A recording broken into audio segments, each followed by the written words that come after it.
Not everyone who hurts cries. Not everyone who breaks down falls. There are those who hurt so deeply, they can no longer show it. They keep walking, keep smiling, keep fulfilling every role flawlessly, but inside, there is an emptiness no one can reach. The wound is too deep, too old, to the point it no longer appears as a cut, but as part of the very structure of that person. When pain is not understood, it does not disappear, it becomes behavior. Indeed, there are people we once mistook as cold, distant, or too strong, but if we take a step back, we will see that they are simply surviving. They are trying to hold themselves together after the kind of collapse the world never saw. In a world that rewards performance over truth, that celebrates appearance more than depth, those who carry inner wounds often had to heal in silence. They learn to hide emotions behind smiles, learn to be strong so no one else has to worry, and learn to retreat into silence because speaking up would change nothing. But if we are willing to listen, not just with our ears, but with our hearts, we will begin to recognize 13 subtle signs. They do not shout, they do not ask for attention, but they are clear evidence that, where the pain once struck the deepest, lies the potential for the greatest growth. And this series is not meant to analyze others, but to see ourselves in it, to recognize, in order to understand in order to heal, and to heal, not to return to who we once were, but to live more truthfully as the person our pain has shaped us to become. 1. Hyper-independence, not because of strength, but because of past abandonment. There are people who seem as if they can carry the weight of the world. Without needing anyone's help, they live alone, decide alone, heal every wound on their own, and sometimes, they make others believe they don't need anyone at all. But the truth lies behind that tough exterior. They were once abandoned. Analytical psychology refers to this as the ego's defensive solution, when experiences of dependence followed by disappointment teach us that the more you rely on someone, the more you risk getting hurt, and so, to protect themselves, they choose to become untouchable. Carl Jung once said, "The false self is a structure built for survival when a person is no longer allowed to be who they truly are." Hyper-independence is not innate. It is shaped by repeated betrayals of trust, by childhoods where no one truly listened, and by moments of needing someone, only to find no one stayed. From there, they learn to stop needing. They don't cry because their tears were once dismissed. They don't ask because they were once ignored. They toughen up, keep walking, and smile lightly, but deep inside is an emptiness that has never been filled. The most dangerous part, the world admires them. Society applauds those who are self-reliant, without seeing that, within them, is a child who still longs to be held, only they no longer dare to reach out. The solution isn't that they need to become weaker, but that they need to learn to trust again, slowly, gently. No one is meant to live in survival mode forever. No one should have to be so strong. They forget they, too, deserve care. 2. Excessive empathy, when we lose ourselves by feeling others too deeply. There are those who always know when someone is hurting, even when nothing is said. They hear the shift in tone, notice the lost gaze, and sense the sorrow hidden behind a smile, and they rush in, embracing that pain, as if it were their own. It seems like pure kindness, but sometimes it stems from something much deeper, a place where no one once listened to them. They've become so sensitive, they can't bear silence, can't ignore anyone's suffering, because inside them lives a wound that has never been heard. Jung called this phenomenon projected care, when we care for others in order to avoid the pain within ourselves that has never been acknowledged. Pain that isn't healed doesn't disappear. It disguises itself as devotion, so relentless, it erases all personal boundaries. These individuals are often praised as the pillar in their relationships, always there when others need them, always kind, always understanding, but they're tired, they're drained, and deep inside, there's a silent question: who will listen to me? When compassion isn't paired with self-awareness, it becomes a trap. The giver gives endlessly, only to one day realize that they never kept anything for themselves. The solution isn't to stop caring, it's to learn how to come home to oneself. Only when you can listen to your own pain, can you truly listen to others. In a healthy way, healing doesn't come from saving someone, it comes from not losing yourself while reaching out your hand. 3. Fear of deep love, because love was once the most painful place. Some people are not afraid of being alone, but they are afraid of love, not because they don't crave closeness, but because the very place that once offered them the deepest warmth was also where they were most deeply hurt. They once gave their heart to someone with full trust and lost the most vulnerable part of themselves, silently and helplessly. Since then, love is no longer a sanctuary, but a battlefield, a place where they must always wear armor. Carl Jung once said, "We don't love from who we are, we love from our unhealed wounds." Those who have been wounded in love tend to love with only half their heart. The other half hides behind safe smiles and guarded eyes. They are always observing, testing, and analyzing, not to doubt, but to protect themselves. That's why love is never simple for them. A late text, a cold glance, a vague comment, any of it can trigger fragments of a past they've tried so hard to forget. Even if the person in the present has done nothing wrong, they still bear the cost of someone else's mistakes. Because until the wound is healed, memory keeps repeating itself. True love requires a heart willing to open, but for someone who's been hurt too deeply, even cracking the door open is a tremendous act of courage. They are not lacking in emotion, only in the reassurance that this time, it won't end like last time. And that is the tragedy of hearts once broken. They yearn for connection, but are too afraid of losing themselves all over again. 4. Always strong in front of others, but falling apart in the dark. You're so strong. It's the compliment people with inner wounds hear most often. And yet, they understand better than anyone that they never had a choice. When no one catches you, you learn to stand. When no one listens, you learn to stay silent. And when the world demands you be okay, you force yourself into becoming the ideal version others can lean on, even when you've been broken inside. For a long time, Carl Jung called this the persona, the social mask we wear to adapt and survive. But when the pain is too great, that mask is no longer a choice. It becomes a second skin, hiding all the softness that was once judged, betrayed, or belittled. Those who wear a strong persona are often amazing listeners, helpers, and sources of inspiration. They're the anchor for everyone else, yet have no idea who they can lean on. They cry in silence, fall apart in the night, and only dare to breathe deeply when no one is around, because they're afraid, if someone sees my weakness, will they still see me as strong? The most heartbreaking part, the more they tough it out, the lonelier they become, the better they hide, the fewer people ask if they're okay, and the weight piles on, until one day, they simply can't carry it alone anymore. True strength is never breaking down. True strength is being able to say, "I'm tired," but for those who've held it together for too long, they must relearn how to trust in the kindness of the world. And maybe, the first thing they truly need is someone who's gentle enough to ask, "Are you really okay today?" 5. Hypersensitivity to sound, light, or crowds, because the nervous system has grown used to being in survival mode. Not everyone who dislikes noise is difficult. Not everyone who avoids crowds is antisocial. Some people are simply living with a nervous system that has never had a chance to rest. Because for too long, their minds have had to survive in environments that constantly signal danger.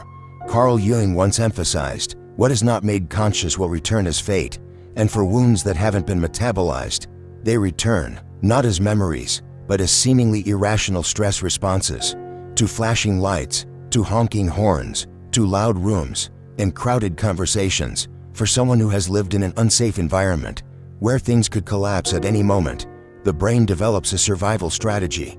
Constant alertness. Every signal could mean danger. Every loud sound could be a threat. And every time the nervous system is activated, the body reacts as if it's under attack.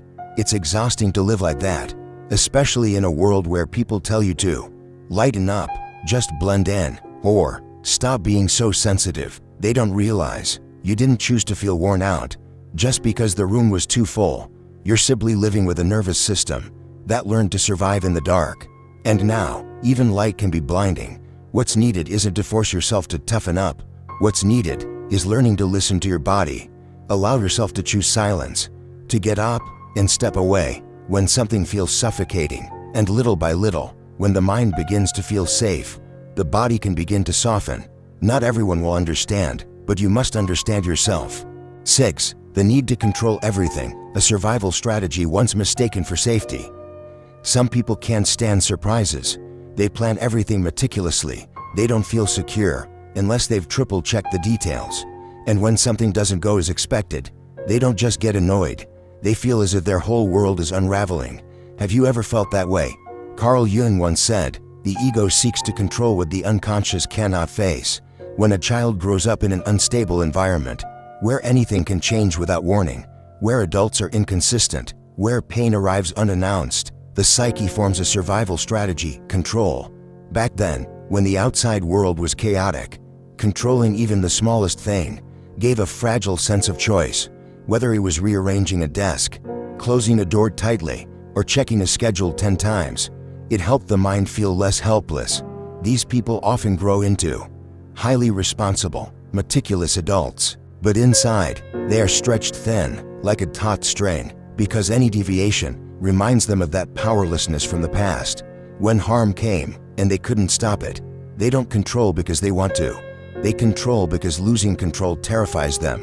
And the tragedy is this: the more they try to control, the less they can rest. They can't relax. They can't live lightly. They move through life like soldiers in peacetime, always on guard, even though the war is long over. Healing doesn't mean abandoning control entirely.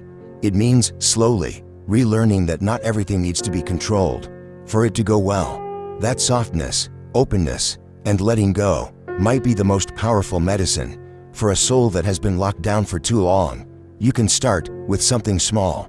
Let today unfold as it will. Let yourself slow down without feeling guilty. 7. Seeking silence, not because they hate anyone, but because only silence doesn't hurt them further. There are people who suddenly go quiet, even in the middle of a crowded room. People who cherish days when they don't have to answer messages, don't have to explain anything. And some, the older they get, the less they speak. They don't talk about their sadness. They don't need anyone to ask how they are, because for them, silence isn't avoidance, it's survival. Carl Jung once emphasized that the soul's withdrawal is not a sign of weakness, but a necessary phase for healing. And for those who've been hurt too many times, silence becomes the final safe zone, a place where no words can cut deeper, a place where loneliness is less frightening than disappointment. For those who grew up in a world where every word could be twisted, where every moment of vulnerability risked rejection, silence becomes the only way to stay whole. Their quiet is not anger, not bitterness. It's simply that they no longer want to explain themselves, no longer want to please anyone, and especially, they no longer want to give away pieces of their heart, only to be wounded again. You might see them sitting alone at a corner table, gazing out the window, not waiting, not searching, just being with themselves. And if you're sensitive enough, you'll realize that this stillness isn't escape, it's return, a return to a heart still healing, still relearning how to trust, but needing time, needing respect, needing a space where they can just be. No expectations, no masks. So if you see someone choosing silence, don't force them to speak. Stay with a quiet presence, because sometimes the person who needs you the most is the one who says nothing at all. 8. Hesitant to open up because the last time they trusted someone, they were left behind. There is a kind of silence that doesn't live on the lips, but in the eyes. Eyes that know how to smile, yet quietly hide thousands of untold stories. The eyes of someone who once opened their heart and was left behind at the very moment they trusted most. Carl Jung called it the wound of trust, a particular kind of pain where the trauma doesn't lie in what happened, but in the betrayal of believing in someone's goodness. This wound doesn't bleed, but it runs deep in the unconscious, so that whenever someone new gets close, the mind instinctively builds a wall. You can see it in the smallest things. They'll listen to your stories but rarely share their own. They care about you but avoid getting too close. They may feel something, but pull away the moment it gets serious. Not because they're cold, but because, inside them, the fear of loss never fully sleeps. Love is always a risk. But for someone who's been abandoned, that risk isn't just a possibility. It's a certainty their mind has learned to anticipate. No matter how kind you are, they've already prepared their escape route. They hold back part of their emotions, hold back their stories, hold back themselves as a means of protection. The tragedy is that people often mistake them for being indifferent. But the truth is, they love deeply. It's just that they once gave everything and were hurt so profoundly that they're not sure they have the courage to do it again. If you love someone like that, be patient. Don't demand that they open up right away. Be the safe space where they no longer need to be on guard. Because once they trust you, you'll witness a soul so beautiful, it deserves to be protected for a lifetime. 9. A strong sense of justice, because we once faced injustice with no one to defend us. There are people who simply cannot stay silent in the face of wrongdoing. They can't just smile when someone is being hurt. They can't pretend not to notice when injustice takes place. They react strongly. They speak out. They are often seen as too sensitive by others. But what most don't realize is this: they've been there before. They were once treated unfairly, and worse, no one stood up for them. Carl Jung said that painful experiences, when not understood and transformed, will accumulate into psychological complexes. And a strong sense of justice is not always innate nobility, but often a deep reaction from a soul still aching from silence and helplessness. People who carry this intense drive for justice don't do so to stand out or appear virtuous. They do it because a part of them was never acknowledged. They respond to the injustice of others as if it were happening to them because once it was. They were trampled in silence. They cried out in vain. They know what it feels like to be ignored in real pain. These are often people who can't tolerate pretense. They sense insincerity in a glance, a voice, an awkward silence in a conversation. They speak up not to argue, but because they simply can't bear to see wrongness go unquestioned. They are protectors, not because they are strong, but because they know what it means to suffer without protection. Yet this heightened sense of justice must be held with mindfulness. If not tempered with awareness, it can harden into rigidity. The instinct to protect can become an impulse to attack, and compassion can turn sharp if the pain beneath has not been healed. But if they can pause and look inward, lay down unconscious judgments, then those who've suffered deeply are also those most capable of creating a more just world. Not through force, but through the rare power of deep empathy for the vulnerable, because they were once one of them. 10. Deep empathy for others' pain, because we've lived inside that pain ourselves. Some people don't need you to say, "I'm tired," or "I'm okay." They can tell just by the way your voice softens, or the shift in your gaze. They don't ask too many questions. They don't intrude. They just sit beside you, long enough that you no longer feel alone. These are the ones with profound empathy, not because they read it in books, but because they've been there themselves. They know what it's like to sit in silence, hoping someone will just stay. Carl Jung once wrote, "Only when we accept our own shadow can we see the darkness in others without judgment." Those who've once known deep pain are often the only ones who can recognize sadness behind a smile. The only ones who understand that some sorrows don't need fixing, just a quiet presence to hold them. True empathy isn't about giving advice or solving problems. It lives in the non-judgmental presence, in the silence that says, "I see you." It's in the nod that comes at just the right moment, the one that allows the other to stop pretending to be strong. But this gift of deep empathy is also a double-edged sword, because the more attuned you are to the pain of others, the more likely you are to forget your own. You listen to the world, but not your own heart. You help others heal, but forget that you, too, need a steady hand. Eventually, even kindness becomes exhausting. To prevent empathy from turning into burnout, those who've been wounded must learn a crucial truth. You don't have to save anyone. You just need to keep your heart warm. And if you can, offer others what you once longed for most. A space where they can simply be themselves. Not perfect, not strong, just deeply human and still worthy of love. 11. Always afraid of being a burden, even though they try harder than anyone else. No one talks about it, but there are people who quietly live with a lingering feeling. I'm bothering others just by existing. They apologize for the smallest things. They hesitate to ask for help. They hide their true feelings, not because they lack trust, but because they fear becoming a burden. Even just a little. This fear is real, and the most painful part, it often exists in the very people who try harder than everyone else. The ones who work tirelessly, who show up when others need them, who are always strong and always dependable, so much so that no one ever thinks they might need someone to listen to them. Carl Jung called this a symptom of unconscious guilt, a deep-rooted wound often formed in childhood, when we were scolded for crying, abandoned for being weak, or ignored when we needed love. That inner child learned a flawed lesson: my emotions are a burden to others. And from that moment on, every time we feel exhausted, instead of reaching out, we retreat inward. People who carry this fear don't ask for much. They just want to believe that they are worthy of existing, even when they're not being useful, that they can feel sad, feel fragile, without becoming a nuisance. But this fear of being a burden often turns them into the loneliest people.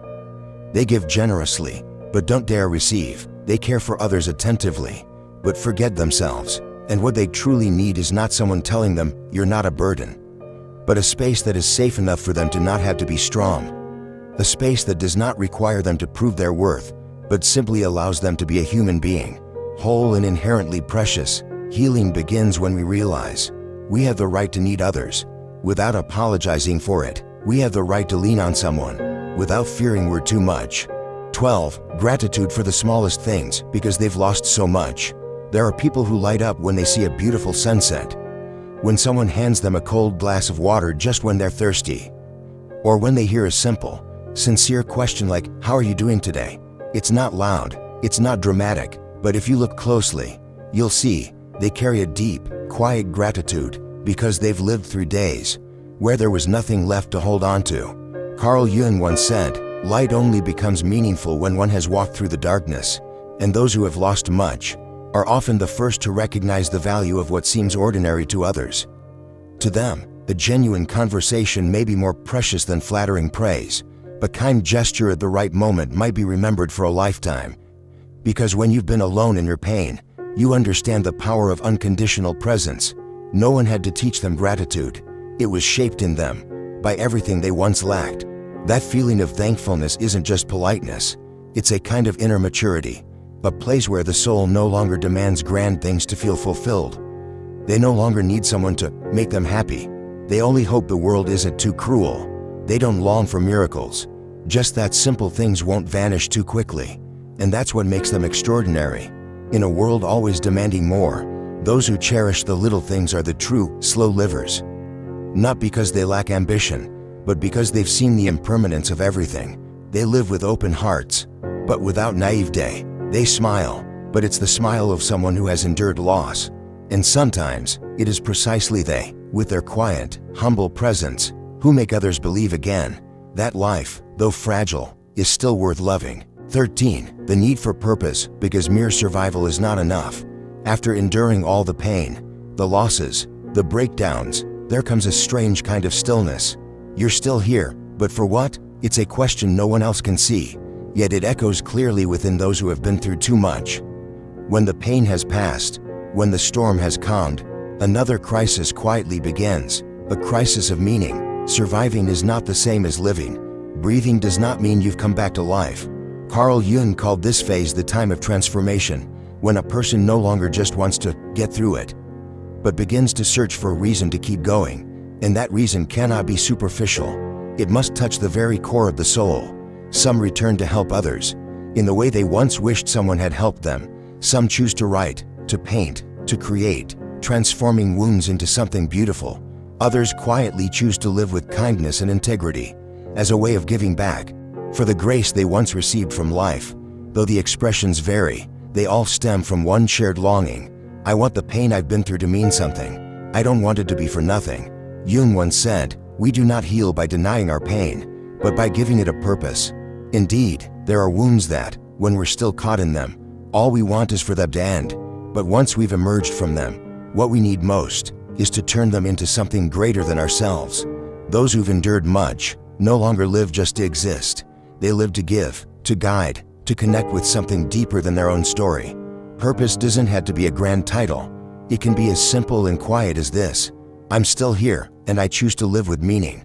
That's when the pain stops ruling. It may still be there as a scar, but no longer at the center. And from the very place we thought life had ended, something begins to grow again. No one walks out of pain and remains the same. We lose many things: our innocence, our easy trust, the peace we once had. But if we go all the way through it, if we touch the most honest parts of ourselves, we will see one truth: pain does not destroy us, it transforms us. All the traits we've just explored, the excessive independence, the need for control, the deep empathy, the fear of love, the fear of being a burden, the search for meaning, they are not weaknesses. They are the language of a soul who has walked through the dark and is still standing. Carl Jung once said, "The tree that reaches to heaven must have roots that reach down to hell." Those who have touched the depths of despair and chose not to give in emerge with depth, with compassion, and with a presence that others can feel. not through their words, but through a quiet knowing that says, they understand. Perhaps healing doesn't mean erasing the pain, but giving it a rightful place in the story of our lives, so that each scar is no longer a shameful secret, but a testament to our courage. You have been hurt, but you did not fall. And that is the beginning of a new journey. To grow without losing your heart, to be strong while staying tender, to live as if each day is a chance to begin again, in a way that is more honest, more gentle, and more profound.